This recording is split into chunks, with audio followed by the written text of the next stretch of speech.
അധ്യക്ഷവേദിയിലുള്ള വിവിധ യൂണിയനുകളുടെ നേതാക്കളെ, ഇവിടെ സന്നിഹിതരായിട്ടുള്ള തൊഴിലാളി സന്നിഹിതരെ, സഖാക്കളെ, ഈ യോഗം നമ്മൾ ആഗ്രഹിച്ചതുപോലെ നല്ല പങ്കാളിത്തത്തോടെ വിജയകരമായി നടത്താൻ മുൻകൈ എടുത്ത എല്ലാവരെയും ഞാൻ ആദ്യമായി അഭിനന്ദിക്കുകയാണ്. വളരെ പിശിക്കുകയാണല്ലോ അടിക്കണത്. ജോലിയെല്ലാം കഴിഞ്ഞൊരു ക്ഷീണമുള്ളതുകൊണ്ട് അത് സ്വാഭാവികമാണ്. ഒറ്റ കാര്യം, പണിമുടക്ക് 9-ാം തീയതി കഴിഞ്ഞു. ഇന്ന് നമ്മൾ 1-ാം തീയതിയാണ്, ഓഗസ്റ്റ്. ഒരു 10-22 ദിവസം കഴിഞ്ഞു. ഈ കാലതാമസം പല പല കാരണങ്ങൾ കൊണ്ടുണ്ടായതാണ്. പക്ഷേ ഇത് ഒഴിവാക്കാൻ കഴിയില്ല എന്നുള്ളവരാണ് നടത്തുന്നത്. പണിമുടക്ക് ദേശീയമായിരുന്നു. അതിൽ പങ്കെടുക്കാത്ത നിലപാട് സ്വീകരിച്ചൊരു ട്രേഡ് യൂണിയൻ BMS ആണ്. പക്ഷെ BMS ഉന്നയിച്ച ആവശ്യങ്ങളോട് യോജിക്കുകയും ഒരുപാട് സ്ഥാപനങ്ങൾ പണിമുടക്കിൽ തൊഴിലാളികൾ പങ്കെടുക്കുന്നത് കണ്ടുകൊണ്ട് നിൽക്കുകയും ചെയ്തു. അങ്ങനെ ഒരു ദേശീയ പണിമുടക്ക് നടത്തുമ്പോൾ FACTയുടെ പ്രത്യേക പ്രശ്നങ്ങൾ അതിനകത്തുണ്ടായിരുന്നില്ല. 17 മുദ്രാവാക്യങ്ങൾ. ഞാൻ ദീർഘമായി സംസാരിക്കില്ല, പെട്ടെന്ന്. മഴ എപ്പോഴും പെയ്യാവുന്നൊരു ഭീഷണി ഉണ്ട് താനും. ഇന്നിപ്പോൾ ഉണ്ടാവാനും തോന്നുന്നു. 10-15 മിനിറ്റ് കിട്ടും നമുക്ക്. ആ പണിമുടക്കിലെ 17 ആവശ്യങ്ങളും ദേശീയ സ്വഭാവമുള്ള ആവശ്യങ്ങളായിരുന്നു. പക്ഷേ ഓരോ വ്യവസായത്തിൻ്റെയും പ്രത്യേക പ്രശ്നങ്ങൾ അതിനകത്ത് ഉൾച്ചേർത്ത് പോകുന്ന ഒരു രീതി ഞങ്ങൾ എടുത്തിരുന്നു. അങ്ങനെ നോക്കുമ്പോൾ FACTയുമായി ബന്ധപ്പെട്ട് ഗൗരവമേറിയ പ്രശ്നങ്ങൾ അതിലുണ്ട്. ഒന്നാമത്തേത് പൊതുമേഖലാ സംരക്ഷണമാണ്. നിങ്ങൾക്കറിയാം, ഈ കമ്പനിയിലൊരു CMD ഇല്ല. കഴിഞ്ഞ 10-18 മാസമായിട്ടില്ല. റുങ്ത പോയതിന് ശേഷം ഇവിടെ CMD ഇല്ലാത്ത ഈ കാലം FACTയെ സംബന്ധിച്ച് വളരെ വളരെ പ്രയാസകരമായൊരു കാലയളവായി പോയിക്കൊണ്ടിരിക്കുകയാണ്. ഒരു CMD ഒരു കമ്പനിയിൽ പ്രധാനമാണ്. നിർണായക കാര്യങ്ങൾക്ക് തീരുമാനമെടുത്തു കൊടുക്കേണ്ട വളരെ ഡിസൈസീവ് പേഴ്സണാണ്. ഈ ഘട്ടമാണെങ്കിൽ കമ്പനിയെ സംബന്ധിച്ച് വളരെ പ്രയാസം നിറഞ്ഞ കാലമാണ്. ഇവിടെ പഴയതുപോലെ പ്രൊഡക്ഷൻ ഇല്ല. പ്രൊഡക്ഷൻ ഇല്ലാതായിട്ട് ഒരു കാരണം ഫോസ്ഫോറിക് ആസിഡിൻ്റെ ലഭ്യതയില്ലായ്മയാണ്. നമുക്ക് സ്വന്തമായി ഉണ്ടാക്കുന്നൊരു കാലമുണ്ടായിരുന്നു, ഇന്നില്ല. പുതിയ ഫോസ്ഫോറിക് ആസിഡ് ലഭ്യത ഒരുപാട് അന്താരാഷ്ട്ര പ്രശ്നങ്ങളുമായി ബന്ധപ്പെട്ട് കിടക്കുന്നതാണ്. പിന്നെ നാട്ടിൻപുറത്തൊക്കെ കിട്ടുന്ന കോറമണ്ഡൽ, ഒറീസ തുടങ്ങിയ സ്ഥലങ്ങളിൽ നിന്ന് കുറേശ്ശെ കൊണ്ടുവന്ന് തിരിച്ച് തരിക. കൃഷി പോലെ വ്യവസായം നടത്തുകയാണ് ഇപ്പോൾ ഇവിടെ. അത് ഭാവിയിലേക്കുള്ളതല്ല. പിന്നെ നമ്മുടെ പ്രതീക്ഷ പുതിയ പ്ലാന്റാണ്. പുതിയ പ്ലാന്റ് ഒച്ചിൻ്റെ വേഗതയിലാണ് നീങ്ങുന്നത്. ഇപ്പോൾ എല്ലാം കൂടി ഒരു 68% പണി പൂർത്തിയായിട്ടുണ്ടോ. കഴിഞ്ഞാലും അതിൻ്റെ അസംസ്കൃത സാധനങ്ങൾ, ഫോസ്ഫോറിക് ആസിഡ്, സൾഫ്യൂരിക് ആസിഡ്, ഒട്ടാകെ ലോജിസ്റ്റിക്സ് എല്ലാം പ്രശ്നമാണ്. ഇതിനെല്ലാം തീരുമാനമെടുക്കേണ്ട ഒരു നാഥനുണ്ടോ? ഈ കമ്പനിയുടെ ഭാവി എന്ന് പറയുന്നത് അങ്ങേയറ്റം പ്രയാസകരമാകുന്നൊരു സാഹചര്യം എത്തിയിരിക്കുകയാണ്. അതുകൊണ്ട് യൂണിയനുകൾ ആലോചിക്കേണ്ടത് FACTയുടെ ഭാവിക്ക് വേണ്ടി CMDയെ കിട്ടുക, ഇവിടുത്തെ ഉൽപ്പാദനത്തിന് ആവശ്യമായ അസംസ്കാരങ്ങൾ ഉണ്ടാക്കുക, അതിനു വേണ്ടുന്ന കരാറില്ല. Phosphoric acid കരാറില്ല. ഒരു ദീർഘകാല കരാറിൻ്റെ ലഭ്യതയുടെ ഉറപ്പിന്മേലെ പ്രൊഡക്ഷൻ പോകുള്ളൂ. കാപ്പർലാക്ടമോ ഏത് സമയവും പലകയിട്ടേക്കാന്നുള്ള നിലയിലാണ്. ഈ കഴിഞ്ഞ കൊല്ലം കമ്പനിയുടെ വിറ്റുവരവ് 6000 കോടി 4000 താഴ്ന്നുപോയി. 613 കോടി കഴിഞ്ഞ വർഷത്തെ ലാഭം ഇത്തവണ 41 കോടിയായി കുറഞ്ഞു. ഈ വരുന്ന വർഷം എന്തുവരും നോക്കിയിട്ട് വേണം ഇനി. അങ്ങനത്തെ ഒരു പ്രയാസകരമായ നിലക്കിടക്കുന്ന ഈ കമ്പനിയിലെ നടത്തിപ്പിനകത്ത് എടുക്കുന്ന ഗവൺമെൻറ് നിലപാടിനെതിരായി ഒരു പണിമുടക്ക് നടത്തുമ്പോൾ അന്ന് വന്ന് ജോലിക്ക് കയറണമെങ്കിലോ എന്ത് മക്കളായിരിക്കണത്? അതെന്താ ന്യായം? അതിൻ്റെ അന്ന് കമ്പനി മാനേജ്മെൻറ്റ് അവരെ പ്രോത്സാഹിപ്പിച്ചിട്ടുണ്ടാവും. കമ്പനി അന്ന് പണിക്ക് കയറിയ ആൾക്കെല്ലാം ചിലപ്പോൾ മുട്ട 2 കൂടുതൽ കൊടുത്തിട്ടുണ്ടാവും, ഭക്ഷണം കൂടുതൽ കൊടുത്തിട്ടുണ്ടാവും. സാധാരണ മെമ്മോ കൊടുക്കുന്ന മാനേജ്മെൻറ്റ് ഒരുപാട് പുന്നാരിച്ചിട്ടുണ്ടാവും. പക്ഷെ അത് കൊലച്ചോറാണ്, മറന്നുപോകരുത്. കേട്ടോ അത് കൊലച്ചോറാ. സ്വന്തം വർഗത്തെ ഒറ്റുകൊടുക്കുമ്പോൾ കിട്ടുന്ന കൊലച്ചോറ് ആർമാദിക്കരുത്. ഞങ്ങളാണെങ്കിൽ തൊഴിലാളി പ്രസ്ഥാനം ഇവിടെ വലിയൊരു പൈതൃകം ഉണ്ടാക്കിയിട്ടുണ്ട്. ഈ സ്ഥാപനത്തിൻ്റെ നിലനിൽപ്പിന് വേണ്ടി FACTയിലെ ട്രേഡ് യൂണിയനുകൾ മാത്രമല്ല, തൊഴിലാളി സംഘടനകൾക്കൊപ്പം മാനേജർമാരും വലിയ പങ്ക് വഹിച്ചിട്ടുണ്ട്. അങ്ങനെയാണ് നമ്മൾ നഷ്ടപ്പെട്ട പ്രതാപം തിരിച്ചു പിടിച്ചത്. എങ്കിലും അത് അന്തിമമല്ല, ഇനിയും അത് തുടരേണ്ടതുണ്ട്. ആ ഐക്യത്തിൻ്റെ മേൽ അഭിപ്രായം പറയുന്ന ആളുകാരാണിപ്പോൾ. വർത്തമാനം പറഞ്ഞാൽ വിപ്ലവം തുപ്പുന്ന ആളുകളാണ്. മഴയില്ലുണ്ടോ? അപ്പോൾ അതെന്താ അതിൻ്റെ ന്യായം? ഇവിടെ ഒരു പ്രശ്നമുണ്ടായി. തൊഴിലാളികളായി വന്നിട്ടുള്ള നമ്മുടെ ചെറുപ്പക്കാരടക്കം അവരുടെ പല കാര്യങ്ങളും പെൻഡിങ് ആയപ്പോൾ അസ്വസ്ഥതയും അസംതൃപ്തിയും വന്നപ്പോൾ ഒരു റഫറൻഡം വന്നു. ഉള്ള കാര്യം പറഞ്ഞു പോകണമല്ലോ. ആ റഫറൻഡത്തിൽ ഒരു പ്രത്യേക കൗതുകം കാണിച്ചിട്ട് കോഴി വസന്ത പോലെ വന്ന യൂണിയനാണ്. ഞാൻ പറഞ്ഞ വാക്ക് കോഴി വസന്തയാണ്. അത് നിൽക്കില്ല, അത് ക്ഷണികമാണ്. അവർക്ക് യാഥാർത്ഥ്യം മനസ്സിലാവും. FACTയിലെ ട്രേഡ് യൂണിയനിൽ ഇടപെട്ട് മാനേജ്മെൻറ്റിനെയും ഗവൺമെൻറ്റിനെയും കീഴ്പ്പെടുത്തി കാര്യങ്ങൾ നേടണമെങ്കിൽ അതിന് അസാമാന്യമായ ആർജവവും ശക്തിയും വേണം, കാഴ്ചപ്പാട് വേണം, തൊഴിലാളികളുടെ ഐക്യം വേണം. ഒരു വലിയ ഉത്തരവാദിത്വമാണ്. അതല്ലാതെ വെറുതെ ആളുകളെ ഇക്കിളിപ്പെടുത്തുന്നതല്ല ട്രേഡ് യൂണിയൻ. അത് തരാം ഇത് തരാം എല്ലാം കിട്ടുമെന്നൊക്കെ പറഞ്ഞിട്ട് പോകാൻ പറ്റില്ല. താൽക്കാലികമായി വന്ന കോഴി വസന്തയ്ക്ക് അവസാനം കാണുന്നതിൻ്റെ പ്രശ്നമാണ് ഈ കഴിഞ്ഞ പണിമുടക്കിലുണ്ടായി. ഞാൻ പറയുന്നു, നമ്മുടെ തൊഴിലാളികൾ, പുതിയ തൊഴിലാളികൾ നല്ല ധാരണയുള്ളവരാണ്. അവർ നാട്ടിൻപുറത്ത് വന്നവരാണ്. അവരുടെ മാതാപിതാക്കൾ, അവരുടെ ബന്ധുക്കൾ എല്ലാം ഉണ്ട്. അവർക്കറിയാം ഇവിടെ വരുമ്പോൾ അവരുടെ ആഗ്രഹങ്ങളും ആവശ്യങ്ങളും ഉദ്ദേശിക്കുന്ന വേഗതയിൽ പോകാതെ വരുമ്പോൾ സംഘം മാറാം, തള്ളിപ്പറയാം, പലതും. പക്ഷേ നിങ്ങൾക്കങ്ങനെ പോയാൽ നേട്ടങ്ങൾ ഉണ്ടാക്കാനാവില്ല. നിങ്ങൾ തിരിച്ചറിയണം. തൊഴിലാളികളുടെ ശക്തി അവരുടെ ബലത്തിലാണ്, അവരുടെ ഐക്യത്തിലാണ്. ആ ഐക്യത്തെ പൊളിച്ച് മാനേജ്മെൻറ്റിൻ്റെ മുമ്പിൽ, ഗവൺമെൻറ് മുമ്പിൽ തൊഴിലാളികൾക്കെതിരായി പ്രവർത്തിക്കാൻ ഞങ്ങളുണ്ടെന്ന് കാണിച്ചു കൊടുക്കുന്നത് ആത്മഹത്യക്ക് തുല്യമാണ്. കേട്ടാവോ? അതാണ് ചെയ്തുകൊണ്ടിരിക്കുന്നത്. പിന്നെ ഒരു കാര്യം നമ്മൾ മനസ്സിലാക്കിക്കൊള്ളണം, ഓരോ ദിവസവും ഒരു പുതിയ ദിവസമാണ്. ഇന്നലത്തെ ചരിത്രമൊക്കെ നമ്മൾ ഉയർത്തിപ്പിടിക്കുമ്പോഴും നാളത്തെ ആവശ്യങ്ങൾക്ക് വേണ്ടി നമ്മൾ നിൽക്കുമ്പോൾ നമുക്ക് നല്ല കാഴ്ചപ്പാടാണ്. ഈ രാജ്യം, ഇവിടുത്തെ ഗവൺമെൻറ് തൊഴിലാളിക്കെതിരാണ്. തൊഴിലാളിക്ക് എന്തെല്ലാം നമുക്ക് നഷ്ടപ്പെട്ടു. ഇതിനോടകം ഒരുപാട് ആനുകൂല്യങ്ങൾ പോയില്ലേ. ഇവിടെ ഇപ്പോൾ സ്ഥിരം തൊഴിലാളികൾക്ക് നിർത്തിയില്ലേ. വളരെ അത്യാവശ്യം അഡ്വക്കല്ലേ പണി ആണല്ലോ. ബാക്കി ഇവിടെ ഈ ഇരിക്കുന്ന സ്ത്രീകൾ നല്ലൊരു ഭാഗം കോൺട്രാക്ട് തൊഴിലാളികളാണ്. ഒരു മാനുഫാക്ചറിങ് ഇൻഡസ്ട്രിക്കകത്ത് കോൺട്രാക്ട് തൊഴിലാളികളെ വെച്ച് ഉൽപ്പാദനം എത്ര സ്ഥലമുണ്ട്? എന്താ കാര്യം?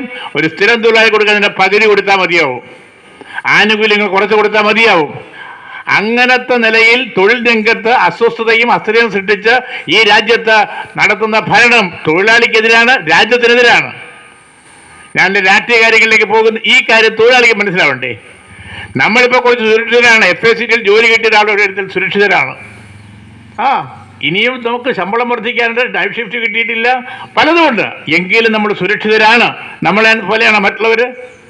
ഈ രാജ്യത്തെ എണ്ണമറ്റ ചെറുപ്പക്കാർ ഒരു തൊഴിലിന് വേണ്ടി നടക്കുമ്പോൾ ഇതിൻ്റെ വാതുക്കെ നോക്കുമ്പോൾ അഡ്ഹോക്ക് 4 കൊല്ലം, അത് തന്നെ ഏറ്റവും കുറഞ്ഞ കൂലി, മെഡിക്കൽ സർവീസ് ഉണ്ടാവില്ല, പലതും ഉണ്ടാവില്ല, എന്നാലും വരും. അങ്ങനത്തെ അവസ്ഥയാണ്. ഈ അവസ്ഥയ്ക്കെതിരായ പോരാട്ടത്തിൻ്റെ മുമ്പിൽ നിൽക്കുന്ന തൊഴിലാളികൾ അവർ ഒരുമിച്ച് നിൽക്കേണ്ടതിൻ്റെ ആവശ്യകതയ്ക്ക് പകരം ഒരു പണിമുടക്ക് വരുമ്പോൾ അതിനെ പൊളിക്കാൻ നടക്കുന്ന തെറ്റാണെന്ന് അവർ സ്വയം ആലോചിക്കുന്നത്. ഒരു ആത്മവിചാരം വേണം. ഈ യോഗം പറ്റത് അതിനാണ്. ആരെയും വെല്ലുവിളിക്കാൻ ഇല്ലാതെ അതിനുള്ളതൊന്നും ഇല്ല. അതിൽ ഒരു ന്യൂസൻസ് വലിയേ ഉള്ളൂ. നല്ലോണം വായിച്ചുകൊണ്ടിരിക്കുമ്പോൾ കൊതുകുത്ത് ഒറ്റ തട്ടിൽ പോകണതേ ഉള്ളൂ, അത്രേ ഉള്ളത്. കേട്ടാവോ? അതിന് ന്യൂസൻസ് വലിയേ ഉള്ളൂ. ഞാനതിന് പ്രാധാന്യം കൊടുക്കില്ല, അതിനില്ല അത്. അപ്പോ ആ തരത്തിലുള്ള ഒരു മൂല്യവുമായി വന്ന് ശല്യപ്പെടുത്താൻ നിൽക്കുന്നത് അവരാലോചിക്കണം. ആർക്കെതിരെ, ആർക്ക് വേണ്ടി? തീർച്ചയായും നിങ്ങളുടെ അവകാശങ്ങൾക്ക് വേണ്ടിയുള്ള ശ്രമങ്ങളിൽ ഫാക്ടറി എംപ്ലോയീസ് അസോസിയേഷൻ മറ്റു ട്രേഡ് യൂണിയനുകളും മാതൃകാപരമായ പങ്ക് വഹിച്ചുകൊണ്ടിരിക്കുക. അത് തർക്കങ്ങളുണ്ടാവും, അവർ തമ്മിൽ ഉണ്ടാവും, സ്വാഭാവികമാണ്. ആ തർക്കങ്ങൾ അടിസ്ഥാനപരമായ ശത്രുതാപരമല്ല. കേട്ടാവോ? ട്രേഡ് യൂണിയൻ തമ്മിലുള്ള തർക്കം ശത്രുതാപരമല്ല, പരമാവധി ആശയപരമായിരിക്കും. പക്ഷേ അത് ഇതിനപ്പുറത്തേക്ക് പോകുമ്പോൾ തൊഴിലാളി ഒറ്റക്കെട്ടാണ്. ആ നിലയ്ക്ക് കാണേണ്ടതിന് പകരം ഞാനിത് പറയുന്നത്, ഈ പറയുന്ന സംഘടനയുമായി ബന്ധപ്പെട്ട് നിൽക്കുന്ന വികാരത്തിന് പ്രാധാന്യം കൊടുത്ത് കാര്യങ്ങൾ ചിന്തിച്ച് അടിസ്ഥാനമില്ലാത്ത പ്രചരണം നടത്തുന്ന ആളുകൾ അവസാനിപ്പിക്കണം എന്നാണ്. അത് നിർത്തണം, യാഥാർത്ഥ്യബോധം കാണിക്കണം. എന്നിട്ട് തൊഴിലാളികളുടെ മുഖ്യധാരയ്ക്കൊപ്പം നിൽക്കാൻ തീരുമാനിക്കണം. യൂണിയനുകളെ ഭിന്നിപ്പിക്കുന്നത് മാനേജ്മെന്റിന് വേണ്ടിയാണ്. നമ്മളാ കാലം കഴിഞ്ഞു പോകുന്നവരാ. സേഫ് ആക്ടിന് മുൻപ് FACTയിൽ 11 യൂണിയനുകളുണ്ടായിരുന്നു, 11 യൂണിയൻ ഗേറ്റ് മീറ്റിംഗ് വെക്കുമായിരുന്നു. എല്ലാ മീറ്റിങ്ങുകളും യൂണിയനുകൾ തമ്മിലായിരുന്നു, മാനേജ്മെന്റിനെതിരെ അല്ല. ഒരു യൂണിയൻ തിങ്കളാഴ്ച വയ്ക്കും, അടുത്ത യൂണിയനെതിരായി, ചൊവ്വാഴ്ച മറ്റൊരു വയ്ക്കും, മാനേജർ സുഖമായിട്ട് കേട്ടോണ്ടിരിക്കും. ഈ കാലം നമ്മൾ അവസാനിപ്പിച്ചു. എന്നിട്ട് നമ്മൾ ഐക്യമുണ്ടാക്കി. തന്നെയല്ല, യൂണിയനുകളുടെ എണ്ണം കുറച്ചു. യൂണിയനുകളുടെ എണ്ണം കൂടുന്നത് നല്ലതല്ല. പറമ്പ് കൂടുതലുള്ളത് നല്ലതാണ്, ഇറങ്ങി നടക്കാം. പണം കൂടുതലുള്ളത് നല്ലതാണ്, ചെലവ് ചെയ്യാം. യൂണിയനാണെങ്കിലോ നമ്മളെ ക്ഷീണിപ്പിക്കും. യൂണിയനുകളെ ഭിന്നിപ്പിച്ച് എന്തെങ്കിലും ആദായം ഉണ്ടാക്കാൻ ശ്രമിക്കുന്നത് എന്തിൻ്റെ പേരിലാണെങ്കിലും തെറ്റാ. അതുകൊണ്ട് അവർക്ക് ഒരു ആത്മവിചാരം വേണം, പുനർചിന്തനം വേണം. അവരുടെ എല്ലാം ജീവിതത്തിന്റെ പശ്ചാത്തലവും മാതാപിതാക്കളുമായി ബന്ധപ്പെട്ട ഭൂതകാലമൊക്കെ നോക്കുമ്പോൾ ഇവിടെ കണ്ട പുതിയ പരിതസ്ഥിതിയിൽ ആർമാദിക്കുകയും അധികം വേണം ചോദിക്കുകയും മാത്രമല്ല യാഥാർത്ഥ്യബോധം കാണിക്കേണ്ടതുണ്ട്. യാഥാർത്ഥ്യബോധം കാണിക്കണം. ആ യാഥാർത്ഥ്യബോധം കാണിക്കാതെ ആളുകളെ ഇക്കിളിപ്പെടുത്തിക്കൊണ്ട് പോയാൽ അത് താൽക്കാലികമായിരിക്കും, വളരെ താൽക്കാലികമായിരിക്കും. അതുകൊണ്ട് ഞാനിത് കോഴി ദിവസം തന്നോളൂ. ഒരു സീസണിൽ വന്നിട്ട് കുറേ കോഴിയൊക്കെ ചത്തി പക്ഷിപ്പനി ഇട്ടിട്ടില്ലേ, അതുപോലത്തെ ഒരു പരിപാടിയാണ്. അത് ശരിയാവില്ല. തന്നെയല്ല, ഇനി പണിമുടക്കൊക്കെ എന്ന് പറഞ്ഞാൽ ശരിക്കും പറഞ്ഞാൽ ആശയപരമായ പ്രശ്നമാണ്. അതിനെ കായികമാക്കരുത്. കായികമാക്കിയാൽ വലിയ വിനയുണ്ടാവും. ഇവിടെ നടത്തിയതൊരു കായിക പരിശ്രമം നടത്തി ഞാൻ കേട്ടത് അല്ലേ. പണിക്ക് കയറാതെ പണിമുടക്കാൻ നല്ലപോലെ പരിശ്രമിച്ച് വിജയിപ്പിച്ച തൊഴിലാളികളുടെ നേരെ മെക്കിട്ട് കയറുന്ന പണിക്ക് കയറിയവൻ നടത്തിയതാണ്. മുത്തി ചത്തെന്നല്ല, കുത്തിയിരുന്ന് ചത്തെന്നുള്ളതാണ് പ്രശ്നം. അങ്ങനെയുണ്ടോ? പണിമുടക്ക് വിജയിപ്പിച്ച് നിൽക്കുന്ന ആളുകളുടെ നേരെ പണി മുടക്കാത്തവൻ പണിയും കഴിഞ്ഞ് വന്ന് മെക്കിട്ട് കയറുന്നതാണ് എന്താ ചെയ്യേണ്ടത്? സാധാരണ 6 അടി മണ്ണാണ്, ഇത് 8 അടി മണി വെക്കേണ്ടതാണ്. അതിൻ്റെ പേര് തെമ്മാടിത്തരമെന്നാണ്. അത് അനുവദിക്കാനാവില്ല. ഞാൻ മൈക്കിൽ കൂടി ഒന്നും പറയുന്നത് അങ്ങനെ കണക്കാക്കേണ്ട. ഞങ്ങൾ ഓരോരോ അവരുടെ നിലയും വിലയും മനസ്സിലാക്കി സംസാരിക്കണം. പക്ഷേ ഈ കാണിച്ചത് പകരമില്ലാത്ത വൃത്തികേടാണ്, ഞങ്ങൾക്കറിയാം. അതുകൊണ്ട് അതിനെ ശരിക്കും പറഞ്ഞ പരസ്യമായി മാപ്പ് പറയേണ്ടതാണ്. അതാണ് വേണ്ടത്. ഇപ്പോഴും ഞങ്ങൾക്കിടയിൽ ഇങ്ങനെ ജീവിച്ചു പോകുന്നത് ഞങ്ങളുടെ സൗമനസ്യം കൊണ്ടും ഔദാര്യം കൊണ്ടുമാണെന്ന് ഞാൻ പറയും. അതാണ് സത്യം. ഞങ്ങൾ കുറെ കൂടി വലിയ മനസ്സുള്ളവരാ. അതുകൊണ്ട് അത് ഒരു പാഠമായി, അതൊരു സന്ദർഭമായി എടുത്തുകൊണ്ട് തിരുത്താനും തൊഴിലാളി പ്രസ്ഥാനത്തിൻ്റെ മുഖ്യധാരയ്ക്കൊപ്പം വരാനും അവർക്ക് വീണ്ടും വിചാരം ഉണ്ടാകണം. നമുക്ക് ഒരുപാട് ജോലിയുണ്ട്. CMD കിട്ടുക എന്നുള്ള കേവല മുദ്രാവാക്യമല്ല, അത് ഈ കമ്പനിയുടെ ഭാവിയാണ്. ഞാൻ ഉറപ്പിച്ച് പറയുന്നു, സേഫ് ആക്ട് പ്രസ്ഥാനത്തിന്റെ 2ാം ഊഴം ഞങ്ങൾ ആരംഭിക്കാൻ പോവുക. ഇല്ലെങ്കിൽ ഈ കമ്പനി ഉണ്ടാവില്ല. ഞാൻ ഉറപ്പിച്ച് പറയുന്നു. ഇന്ന് കാണുന്ന ഈ ശമ്പളവും ജോലിയും ഒന്നും ഇല്ലാത്ത വിധത്തിൽ FSCTക്ക് കാപ്പറാറ്റവും നിർത്തി ഫോസ്ഫോറിക് ആസിഡും ഇല്ല, സൾഫ്യൂരിക് ആസിഡും ഇല്ലെന്ന് പറഞ്ഞാൽ ഈ കമ്പനി ഇല്ല, പ്രൊഡക്ഷൻ ഇല്ല. ഇപ്പൊ തന്നെ പ്രൊഡക്ഷൻ വളരെ ദുർബലമാണ്. അതിനെക്കുറിച്ച് ചിന്ത വേണ്ടേ? സ്വന്തം സ്ഥാപനത്തിന്റെ അപകടാവസ്ഥ കൃത്യമായി പഠിച്ച് അതിന്റെ പുറകെ പോയി പരിഹാരത്തിന് വേണ്ടി മുദ്രാവാക്യം ഉയർത്തിയാണ് ഈ കമ്പനി നിലനിർത്തിയത്. ഒരുപാട് നേട്ടങ്ങൾ ഞങ്ങൾ ഉണ്ടാക്കിയല്ലോ. അമോണിയ ടാങ്ക് അടച്ചു പൂട്ടാൻ പറഞ്ഞപ്പോൾ സുപ്രീം കോടതി കേസ് പറഞ്ഞ് ഞങ്ങൾ യൂണിയനാ മാനേജ്മെന്റ് കമ്പനി ലേ ഓഫ് ചെയ്ത്. ആ ലേ ഓഫിന്റെ കമ്പനിയെ പുറത്തേക്ക് കൊണ്ടു ഞങ്ങളുടെ SLP ആണ്, സ്പെഷ്യൽ ലീവ് പെറ്റീഷൻ. 10 കൊല്ലക്കാലം അവിടെ കിടന്നു. അത് അന്നും വക്കാലത്ത് പോകാൻ എന്നെ ചുമതലപ്പെടുത്തിയത്. അന്ന് ഞാൻ ചോദിച്ചു കോടതിയിൽ എന്നത്തേക്ക് കേസ്. അപ്പോൾ പറഞ്ഞു ഒരു 10 വയസ്സായി കൂടി ആയിട്ട് വന്നാൽ മതി എന്ന് പറയും. എനിക്ക് 46 വയസ്സായപ്പോഴാണ് വിധി വന്നത്. വിധി KT തോമസിന്റെ വിധി തെറ്റാണെന്നാണ്. അമോണിയ ടാങ്ക് അവർ പറഞ്ഞു ലോകത്ത് എല്ലായിടത്തും ടാങ്കുണ്ട്, ഇത് മാത്രം പൊളിക്കാൻ വേണ്ട പട്ടാണെന്ന് പറഞ്ഞു. ജഡ്ജിന് വട്ടാണെന്ന് സുപ്രീം കോടതി പറഞ്ഞു. ആ വിധിയൊക്കെ ചരിത്രത്തിന്റെ ഭാഗമാണ്. പിന്നീട് കാപ്പിലാക്ടത്തിന്റെ ഇപ്പോൾ ട്രംപ് കിടന്ന് കളിക്കുന്നില്ലേ? ട്രംപ് അങ്ങോട്ട് കൊണ്ടുപോകുന്നതിനെല്ലാം നികുതി കൊടുക്കുമെന്ന് പറഞ്ഞുകൊണ്ടിരിക്കുകയല്ലേ? തിരിഞ്ഞല്ലോ. ഒരു നികുതിയുമില്ലാത്ത കാലം വരട്ടെ എന്ന് പറഞ്ഞ ആഗോള കാലത്ത് FSCT ഉണ്ടാക്കിയ കാപ്പിലാക്ടത്തിന്റെ നികുതി വലിയ തെറ്റായ നിശ്ചയിച്ച മൻമോഹൻ സിംഗിന്റെ 1991 ജൂലൈ 29 ആദ്യത്തെ ബഡ്ജറ്റ് വന്നപ്പോൾ കാപ്പിലാക്ടത്തിന്റെ നികുതി കൂട്ടിക്കളഞ്ഞു. ആ പ്ലാന്റ് പൂട്ടുമായിരുന്നു. 600 കോടി ഉണ്ടാക്കിയ പ്ലാന്റ് തുടക്കത്തിൽ തന്നെ നിൽക്കും. അത് ശരിയല്ലെന്ന് ഞങ്ങൾ പറഞ്ഞു. അന്ന് ഈ ലോകം മുഴുവൻ ഞങ്ങളെ എതിർത്തു. ഞങ്ങൾ വലിയ പ്രക്ഷോഭങ്ങൾ ഹൈക്കോടതിയുടെ മുമ്പിലേക്ക് സമരം കൊണ്ടുപോയി. ആ സമരത്തിൻ്റെ ഭാഗമായി അവസാനം അത് വ്യത്യാസപ്പെടുത്തി. വിദേശ രാജ്യങ്ങളിൽ നിന്ന് ഇങ്ങോട്ട് കാപ്പിളക്ക് ഇറക്കുന്നതിനുള്ള നികുതിയുടെ കാര്യത്തിൽ വ്യത്യസ്തവും നമുക്ക് സംരക്ഷണം കിട്ടുന്ന ഒരു നിലപാടെടുത്തു. അന്ന് ടൈംസ് ഓഫ് ഇന്ത്യ എഡിറ്റോറിയൽ എഴുതി, തൊഴിലാളികളുടെ പ്രക്ഷോഭത്തിൻ്റെ മുമ്പിൽ രാജ്യത്തിൻ്റെ സാമ്പത്തിക നിങ്ങൾ മാറ്റുന്നത് തെറ്റാണെന്ന് പറഞ്ഞു. അഭിമാനകരമായി ഞങ്ങൾ ഏറ്റെടുത്ത ആളുകൾ. അങ്ങനത്തെ ഒരുപാട് പരമ്പരയിൽ ഞങ്ങളിത് കൊണ്ടുവന്നിട്ടുണ്ട്. ഇപ്പോൾ ഇവിടെ ഇടയ്ക്ക് ഒരുപാട് വലിയ പ്രശ്നങ്ങളൊക്കെ വന്നു. എല്ലാം ഇപ്പോഴത്തെ സ്ഥിതി എന്താ? ഇവിടെ ഞാൻ ഇങ്ങോട്ട് വരാൻ നോക്കിയപ്പോൾ ഏത് വഴിയിൽ വരണമെന്നുള്ള ഒരു പിടിയില്ല. ആ ഗേറ്റ് കിടന്നപ്പോൾ ഒരെണ്ണൊരു ഡിവൈഡറുണ്ട്, എങ്ങോട്ട് പോകും? രണ്ടും ഒരുപോലെ കിടപ്പുണ്ട്. പിന്നെ ചോദിച്ചും പിടിച്ചും ഒക്കെയാണ് ഞാൻ ഇങ്ങോട്ട് എത്തിയത്. ഇതെന്താണിത്? ഈ കമ്പനിയുടെ അസറ്റ് പുതിയ കമ്പനികൾക്ക് കൊടുത്തിട്ടുണ്ടെങ്കിൽ, നിയമപരമായി നടന്നിട്ടുണ്ടെങ്കിൽ അതായിക്കോട്ടെ. പക്ഷെ ഇതിൻ്റെ മോണിറ്റർ ഇപ്പോൾ ആരാണ്? ഈ വരുന്ന റോഡ് ഇവിടെ അപകടങ്ങൾ ഒരുപാടുണ്ടാകുന്ന ഇപ്പോൾ കാണുന്ന സ്ഥിതി, മനുഷ്യജീവന് വല്ല വിലയുണ്ട്. ഏറ്റവും പ്രധാനപ്പെട്ട ഇവിടുത്തെ ലേക്ക്, ഈ പറമ്പിലുണ്ടാക്കുന്ന റോഡ്, അതിനൊക്കെ ഒരു മോണിറ്ററിങ് വേണ്ടി ആരെങ്കിലും കോർഡിനേഷൻ കമ്മിറ്റി, FSCT മാനേജ്മെന്റ് അതിൽ ഇടപെടുന്നില്ല. അതാണ് ഏറ്റവും വൃത്തികേട്. അവർ മാറി നിൽക്കുക, അവർ കളി കണ്ടുകൊണ്ടിരിക്കുകയാണ് ഗാലറിയിൽ.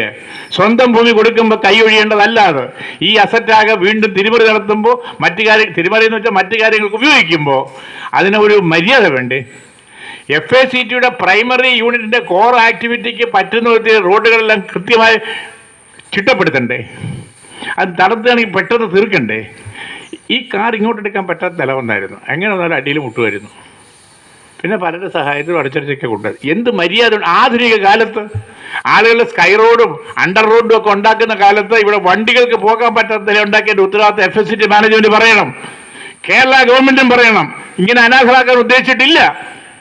കൃത്യമായ ഒരു കർമ്മപരിപാടി സമയബന്ധിതമായി ഇവിടുത്തെ ഇൻഫ്രാസ്ട്രക്ചർ എറക്ഷന് വേണ്ടി ചെയ്യണം, സമയത്ത് ചെയ്യണം. അതിൽ മനുഷ്യനെ മാനിക്കണം, വന്നു പോകുന്ന മനുഷ്യരുടെ ജീവിതത്തിന് മൂല്യം കൊടുക്കണം. അതല്ലാതെ വന്ന കോൺട്രാക്ടൊക്കെ ഇഷ്ടം പോലെ ചെയ്യാം എന്ന് വരാൻ പാടില്ല. ആ തരത്തിൽ ഈ ടൗൺഷിപ്പിൻ്റെയും ഈ സ്ഥാപനത്തിൻ്റെയും ഉദ്യോഗമണ്ഡല സ്ഥാപനത്തിൻ്റെയും ഭാവിക്ക് അതിശക്തമായ പ്രക്ഷോഭത്തിൻ്റെ പുതിയ ഘട്ടം നമ്മൾ ആരംഭിക്കും ഒരാഴ്ചക്കകത്ത്. ആദ്യം വേണ്ടത് രാസവള രംഗം പ്രശ്നങ്ങളിലേക്ക് പോവുകയാണ് ലോകത്ത്.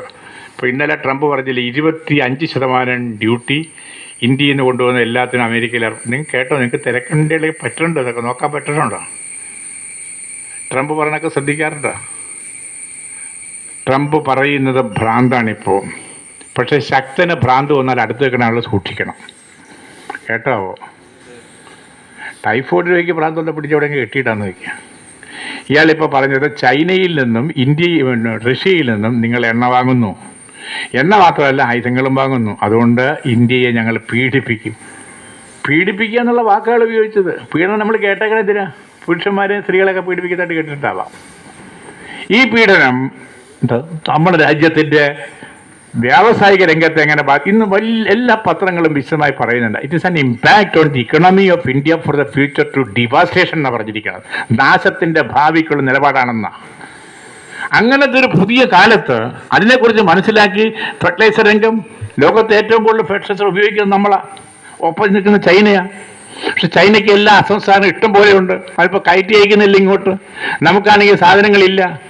നമുക്കില്ലാത്തതിന് ഏറ്റവും പ്രധാനം പ്രകൃതിവാതകമാണ്. പ്രകൃതിവാതകത്തിൻ്റെ അകത്ത് ഇപ്പോൾ ട്രംപ് എടുക്കുന്ന നിലപാട് പിടിമുറുക്കുക. നമ്മൾ അമേരിക്കയിൽ നിന്ന് പ്രകൃതിവാതകം വാങ്ങിയതിനെ കൊണ്ട് എത്തിക്കാൻ പോവാം. റഷ്യയിൽ നിന്ന് ബാൻ ചെയ്യുന്നു, ഇറാനിൽ നിന്ന് ബാൻ ചെയ്യുന്നു, ഖത്തറിൽ നിന്ന് ബാൻ ചെയ്യുന്നു. രാസവളം ഇല്ലെങ്കിലോ? രാസവളമില്ലെങ്കിൽ ഇന്ന് കുഴപ്പമില്ല, നാളെയും കുഴപ്പമില്ല. പക്ഷെ 5-6 മാസം കഴിയുമ്പോൾ ഇലയിലൊന്നും ഉണ്ടാവില്ല, ഒന്നും ഉണ്ടാവില്ല. അതിൻ്റെ ഇമ്പാക്റ്റ് അങ്ങനെയാണ്. ഇലക്ട്രിസിറ്റിക്കാർ പണിമുടക്കിയാൽ അപ്പം തന്നെ അറിയാൻ പറ്റും. പക്ഷെ കർഷകന് ഉൽപ്പാദനം നടത്താൻ പറ്റാതെ വന്നാൽ 6 മാസം കഴിയും. 6 മാസം കഴിയുമ്പോൾ ഒരു ഉണ്ണിക്ക് ഉണ്ണാൻ പറ്റില്ല. അതാണ് പ്രത്യേകത. അതിനെക്കുറിച്ച് നല്ല പഠനം വേണം.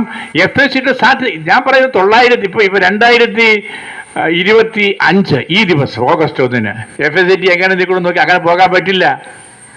FSCT 10 കൊല്ലം കഴിഞ്ഞാൽ എങ്ങനെയൊക്കെ ഇപ്പം പറയണം. 25 കൊല്ലം കഴിഞ്ഞാൽ എങ്ങനെയൊക്കെ പറയണം. എന്നും രാസവളം തന്നെ ഉണ്ടാക്കിക്കൊണ്ടിരിക്കണമെന്നില്ല. അതുകൊണ്ട് കോർ ആക്ടിവിറ്റി മാത്രം നമ്മൾ പെട്രോകെമിക്കലിലേക്ക് പോയില്ലേ, നമ്മൾ ഫൈൻ കെമിക്കലിലേക്ക് പോയില്ലേ, എന്തെല്ലാം പോകാം. അങ്ങനത്തെ സാധ്യതകളുടെ പുതിയ ആകാശം പിടിക്കുന്ന മാനേജ്മെന്റ് നൈപുണ്യം ഈ മാനേജ്മെന്റ് കാണിക്കണം. കോർ ആക്ടിവിറ്റി ശക്തിപ്പെടുത്തി ഉൽപ്പാദനം വർദ്ധിപ്പിക്കുകയും വേണം. കോറിൽ തന്നെ വളം ഇങ്ങനെ പറമ്പിടുന്ന പണിയൊക്കെ നിൽക്കും, വളം കുത്തിവെക്കുന്നതിലേക്ക് മാറും. ഒക്കെ പുതിയ മാറ്റങ്ങളാണ്. ആ മാറ്റങ്ങൾക്കനുസരിച്ച് ഈ ലോകത്ത് നിൽക്കാനുള്ള പ്രാപ്തി ഈ സ്ഥാപനത്തിന് കിട്ടത്തക്ക വിധത്തിൽ പോകണമെങ്കിൽ മാനേജ്മെന്റിനെ മാത്രം ആശ്രയിക്കാനാവില്ല. മാനേജ്മെന്റ് മനസ്സിലാക്കണം, നിങ്ങളെപ്പോലെ തന്നെ ഞങ്ങളും തുല്യ പങ്കാളികളാണ്. ട്രേഡ് യൂണിയനുകൾ, തൊഴിലാളികൾ ഈക്വൽ പാർട്ട്നേഴ്സാണ്. അതുകൊണ്ട് നമുക്ക് പരസ്പര ധാരണ വേണം, നല്ലപോലെ സിങ്ക്രണൈസ് ചെയ്യണം. പരസ്പര ധാരണയിൽ ഈ സ്ഥാപനത്തിൻ്റെ ഭാവി അങ്ങനെയാണല്ലോ പോയത്. മെമ്മോറാണ്ടം ഗവൺമെന്റ് കൊടുക്കുമ്പോൾ യൂണിയനും മാനേജ്മെന്റും കൂടിയാലോചിക്കും. കാരണം ഒറ്റ ഫോക്കസേ ഉള്ളൂ, ഒറ്റ ഡിമാൻഡേ ഉള്ളൂ. അങ്ങനെ പോയ കാലത്തേക്ക് ഓർമ്മ വെച്ചുകൊണ്ട് പ്രവർത്തിക്കുമ്പോൾ ഞാൻ പറയുന്നത്, തൊഴിലാളി പ്രസ്ഥാനത്തെ പരാജയപ്പെടുത്താൻ നമുക്കിടയിൽ നിന്ന് ഒരു കുട്ടിയും ഉണ്ടാകാൻ പാടില്ല. പാടില്ല എന്ന് പറഞ്ഞാൽ അങ്ങനെ ആരും പാടണ്ട എന്നാണ് അതിൻ്റെ അർത്ഥം. കേട്ടോ? പാടില്ല എന്ന് പറഞ്ഞാൽ വെറുതെ പാടില്ലെന്നല്ല, അങ്ങനെ ആരും പാടില്ല. ഇവിടെ പാടില്ല, പാടാൻ പാടില്ല, അതാണ് കാര്യം. അതിൻ്റെ സന്ദേശമാണ് ഈ യോഗം. ഇനി ഇതിൻ്റെ ശേഷം നമ്മൾ പറഞ്ഞ ഈ സഭ്യമായ ഭാഷയ്ക്കപ്പുറത്ത് അസഭ്യമായ ഭാഷയിലുള്ള യോഗം നടത്താൻ വന്നാൽ അതനുസരിച്ചുള്ള മറുപടിയും അതിനാവശ്യമായ പ്രതിരോധവും ഞങ്ങളുടെ ഭാഗത്തുനിന്നുണ്ടാകുമെന്ന് കൂടി ഇതൊരു സാമ്പിളായിട്ട് മാത്രം കണ്ടാൽ മതി. ഇതൊരു സന്ദേശമാണ്. അങ്ങേയറ്റത്തെ വെജിറ്റേറിയൻ സ്വഭാവമുള്ള ഈ സന്ദേശത്തെ ഉൾക്കൊള്ളാൻ തയ്യാറാകുന്നത് എല്ലാവർക്കും നല്ലതാണ്. ഞങ്ങൾ അശുഭകരമായോ അനാവശ്യമായോ ഒന്നും പറയുന്നില്ല. നമ്മൾ താല്പര്യം വർഗത്തിന്റെ പൊതു താല്പര്യം സമൂഹത്തിന്റെ ഭാവിയും ഈ സ്ഥാപനത്തിന്റെ ഭാവിയുമാണെങ്കിൽ അത് മുൻപോട്ട് കൊണ്ടുപോകാനുള്ള ശക്തിയും അതിനാവശ്യമായ എല്ലാ ഉത്തരവാദിത്വവും ഞങ്ങൾക്കുണ്ട്. അത് ഞങ്ങൾ ഏറ്റെടുക്കുമെന്ന് എല്ലാവരും ഒരാളോടും പകയില്ല. നിങ്ങൾ ഓരോരുത്തരും പുതിയതായി ട്രേഡുകൾ കാണുന്നേ ഉള്ളൂ. നിങ്ങൾ കണ്ടത് നിങ്ങളുടെ ധാരണയ്ക്കകത്ത് നിന്നുകൊണ്ട് അതിനപ്പുറത്തൊരു ലോകമുണ്ട്, ഒരു യാഥാർത്ഥ്യമുണ്ട്. അതുകൊണ്ട് തിരിച്ചുവരവിൻ്റെയും പുനരാലോചനയുടെയും ഒരു നില അവർ ഓരോരുത്തരും സ്വീകരിക്കണമെന്ന് സംഘടനകളല്ല ഞാൻ പറയുന്നത്. സംഘടനയെ നയിക്കുന്നവർ വേണ്ട വിചാരമില്ലാത്ത ഒരാളെന്ന് എനിക്ക് മനസ്സിലായതുകൊണ്ട് സംഘടനകളൊന്നും പറയാനില്ല. വ്യക്തികളെ നിലയ്ക്ക് ഞാൻ പറയുന്നു, നിങ്ങൾ ശരിയാവണം ഒരു ഒരു ഒരു ആത്മപരിശോധന നടത്തിയാൽ ഈ സ്ഥാപനത്തിൻ്റെ ഇതപ്പറ്റി നമ്മുടെ ചരിത്രത്തിലെ എല്ലാ സന്ദർഭങ്ങളിലെയും മാറ്റങ്ങൾക്ക് മുൻകൈയെടുത്ത് നമ്മുടെ വർഗപ്രസ്ഥാനത്തിൻ്റെ ഒപ്പം നിൽക്കാനും അതിനെതിരായിട്ടൊന്നും ചിന്തിക്കുകയോ പ്രവർത്തിക്കുകയോ ചെയ്യില്ല എന്ന പ്രതിജ്ഞയെടുക്കാനും നിങ്ങൾ തയ്യാറാകണമെന്ന് മാത്രം പറഞ്ഞ് ഞാൻ എൻ്റെ വാക്കുകൾ ഉപസംഹരിക്കുന്നു. ഇത് ഉദ്ഘാടനത്തെ അറിയിക്കുന്നു. അഭിപ്രായം.